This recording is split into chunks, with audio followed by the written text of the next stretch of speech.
பணம் எப்ப வரும், யாருக்கெல்லாம் கிடைக்கும்னு ஒரே கேள்வியா இருக்கா? வாங்க இன்னைக்கு அரசாங்கம் என்ன சொல்லிருக்குன்னு டக்குன்னு பாத்துக்கலாம். எல்லா விவரங்களும் உங்களுக்காக. சரி, நம்ம எல்லாருமே மனசுல நினைச்சிட்டு இருக்கிற அந்த முக்கியமான கேள்வி, அஸ்வசமா உதவித்தொகை எப்பதாங்க கிடைக்கும்? அதுக்கான நேரடியான பதில் இதோ வந்துருச்சு. அதிகாரப்பூர்வ அறிவிப்பு. நிதி அமைச்சகம் என்ன சொல்லிருக்காங்கன்னா, ஜனவரி மாசத்துக்கான உதவித்தொகை நாளைக்கு, அதாவது 28ஆம் தேதி நேரா உங்க பேங்க் அக்கவுண்ட்டுக்கு வந்துரும்னு சொல்லிருக்காங்க. இது கன்ஃபார்மான நியூஸ். சோ நீங்க கண்டிப்பா எதிர்பார்க்கலாம். ஓகே, பணம் வரப்போற தேதி தெரிஞ்சிருச்சு. ஆனா அடுத்த கேள்வி, இந்த பணம் யாருக்கெல்லாம் கிடைக்க போகுது? வாங்க அதையும் பாத்துக்கலாம்.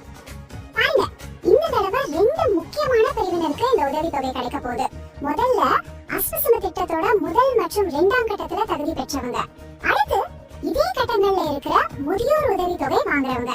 நீங்க இந்த 2ல ஏதாவது ஒரு கேட்டகரியில வந்தீங்கன்னா பணம் உங்களுக்கு நிச்சயம் கிடைக்கும். சரி, வாங்க திரும்ப ஒரு தடவை ஞாபகப்படுத்திக்கலாம். அந்த முக்கியமான தேதி என்ன தேதி அது?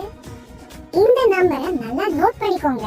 28 ஜனவரி மாசம் 28ஆம் தேதி அன்னைக்குதான் பணம் உங்க அக்கவுண்ட்டுக்கு வரப்போகுது.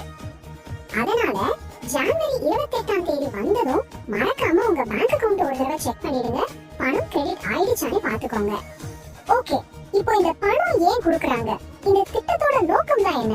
அதையும் கொஞ்சம் தெரிஞ்சுக்கலாமாங்க? இதோட முக்கியமான நோக்கம் ரொம்ப சிம்பிள்ங்க.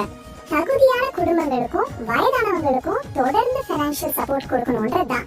இது ஏதோ ஒரு தடவை மட்டும் கொடுத்துட்டு நிறுத்துற உதவி கிடையாது. இது ஒரு தொடர்ச்சியான ஆதரவு அப்படின்னு அரசாங்கம் சொல்லியிருக்கு. அப்போ சுருக்கமா சொல்லணும்னா, அஸ்வசமா மற்றும் முதியோர் உதவித்தொகை வாங்குறவங்களுக்கு பணம் பேங்க் அக்கவுண்ட்டுக்கு வரப்போகுது. இது ரொம்பவே பாதிக்கப்பட்ட குடும்பங்களுக்கு ஒரு தொடர்ச்சியான ஆதரவுன்னு சொல்லலாம். ஆனா நம்ம எல்லாருக்குமே ஒரு கேள்வி மனசுல ஓடும் இல்லையா? இன்னைக்கு இருக்கிற விலைவாசிக்கு அரசாங்கம் கொடுக்கிற இந்த நிதி உதவி உண்மையிலே போதுமானதா? இது உங்க குடும்பத்தோட அத்தியாவசிய தேவைகளை எல்லாம் பூர்த்தி செய்ய உதவுமா? இத பத்தி நீங்க என்ன நினைக்கிறீங்க? யோசிச்சு பாருங்க.